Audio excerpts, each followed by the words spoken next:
അപ്പോ വാടകയ്ക്കിന്റെ എക്സ്പീരിയൻസ് അതെന്താന്നുള്ളത് നമുക്ക് ഗസ്റ്റിന്റെ അടുത്ത് തന്നെ ചോദിച്ചറിയാം. ഹലോ മൈനുക്ക, എങ്ങനെ ഉണ്ടായിരുന്നു നമ്മളെ?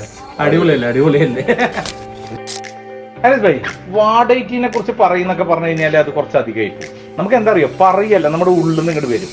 നമ്മളിതിപ്പോ ഇതിനായിട്ട് ഒരു പറച്ചിലോ കാര്യങ്ങളോ ഒന്നുമല്ല. കാരണം എന്താണെന്ന് വെച്ച് കഴിഞ്ഞാൽ നമുക്ക് ഏറ്റവും ഇഷ്ടപ്പെട്ട ഒരു സ്ഥലത്ത് പോവുക, പീസ്ഫുൾ ആയിട്ട് എവിടെയെങ്കിലും പോയി ഇരിക്കുക. മാസത്തിൽ ഒരു പ്രാവശ്യം വാടകയ്ക്കിലേക്ക് എത്തിപ്പെടുന്നത് എന്തിനറിയാം? ആ ഒരു 2 ദിവസം സമാധാനത്തോടെ ഇരിക്കാനാണ്. എന്താ വെച്ച് കഴിഞ്ഞാൽ എല്ലാവരും ഒരു റിസോർട്ട് എന്ന് പറയുമ്പോൾ ആദ്യം ചോദിക്കും പൂളുണ്ടോ എന്നുള്ളത്. ഞാൻ എല്ലാവർക്കും പറയും അവിടെ പൂളില്ല എന്നുള്ളത് ആദ്യം പറയാം. പൂളിൽ കിടന്ന് നീന്തലല്ല.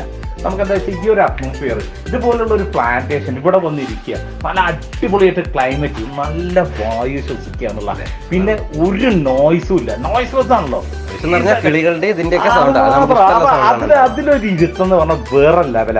പിന്നെ എന്താ അറിയോ, നമുക്ക് എന്താ അറിയോ, സാധാരണക്കാരനും ബഡ്ജറ്റ് ഫ്രണ്ട്ലി ആയിട്ട് എവർക്കും വന്നിരിക്കുക. പിന്നെ നമ്മളിപ്പോ ഒരു ബൾക്കായിട്ട് വരാം, അതായത് ഒരു സെപ്പറേറ്റ് ആയിട്ട് ഒരു റൂമോ കാര്യങ്ങളോ ഒന്നുമല്ല. വന്നു കഴിഞ്ഞാൽ അതായത് ഇപ്പൊ നമ്മൾ ഒരു ടൂറ് പോവാന്ന് പറഞ്ഞു കഴിഞ്ഞാൽ, ഇപ്പൊ നമ്മൾ ഒരു ഊട്ടിക്ക് പോകണു, അല്ലെങ്കിൽ ഡൽഹിക്ക് പോകണു, താജ്മഹൽ, ഇതൊക്കെ കാണാത്തവരൊക്കെ വളരെ ചുരുക്കം. ആ ഒരു യാത്ര പറയുന്നത് എന്താ അറിയോ, ആ ഒരുമിച്ചിട്ടുള്ള യാത്രയും തമാശ കുറച്ചിലും ചിരിയും, ഇതിലാണ് ശരിക്കും എൻജോയ്മെന്റ് ഉള്ളത്. അപ്പൊ അങ്ങനെയൊക്കെ വരാൻ ഉദ്ദേശിക്കുന്നവർക്ക് പ്രത്യേകിച്ച് ഇവിടെ വന്നു കഴിഞ്ഞാൽ ഡോർമെട്രി ഉണ്ട്. ലേഡീസ് ആണെങ്കിൽ അവർക്ക് സെപ്പറേറ്റ്, ജെൻസ് ആണെങ്കിൽ സെപ്പറേറ്റ്, എല്ലാവരും കൂടി കൂട്ടം കൂടുന്നു. ഇന്നൊക്കെ കുറെ പുറകിലേക്ക് പോവാ. നമ്മൾ കുട്ടിക്കാലത്തേക്ക് പോവാ. ഇപ്പൊ നമ്മളൊരു സ്കൂൾ മേറ്റ്സ് ആയിട്ട് വരികയാണ്, കോളേജ് മേറ്റ്സ് ആയിട്ട് വരികയാണ്, കൊളീഗ്സ് ആയിട്ട് വരികയാണ്. പിന്നെ അത് മാത്രമല്ല ഇവിടെ കണ്ട വേറൊരു സംഗതി എന്താ വെച്ച് കഴിഞ്ഞാൽ, ഒരു കമ്പനീന്റെ ആൾക്കാർ വന്നു കഴിഞ്ഞാൽ അവർക്ക് എന്തെങ്കിലും ഒരു പ്രോജക്റ്റ് ചെയ്യണം, അതിന്റെ ഇടയിൽ കൂടെ എൻജോയ് ചെയ്യാൻ, അതൊക്കെ നമ്മൾ ഇവിടെ ഇങ്ങനെ കാണാതെ ലൈവായിട്ട് 10 ദിവസത്തേക്കുള്ള വർക്കേഷൻ. എന്താ വെച്ച് കഴിഞ്ഞാൽ അതിനായിട്ട് വലിയൊരു എമൗണ്ട് മുടക്കണ്ട, ബഡ്ജറ്റ് ഫ്രണ്ട്ലി ആയിട്ട് സംഭവം തീർക്കും ചെയ്യാം. എന്നാൽ പിന്നെ ഫുള്ളായിട്ട് എൻജോയ് ചെയ്യുകയും ചെയ്യാം.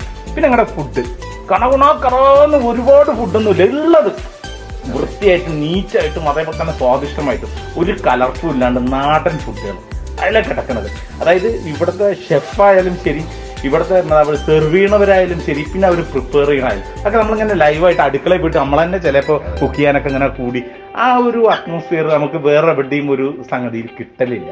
അതുകൊണ്ടാണ് ഞാൻ വയനാട് വന്ന ഇനിയിപ്പോൾ എന്തെന്നെ ആയാലും വാടകയ്ക്ക് വിട്ടിട്ടുള്ള ഒരു കളിയില്ല എന്ന് പറയുന്നത്. രക്ഷയില്ല. എന്തായാലും കീപ്പ് ചെയ്യണ്ട. അടിപൊളിയാണ്.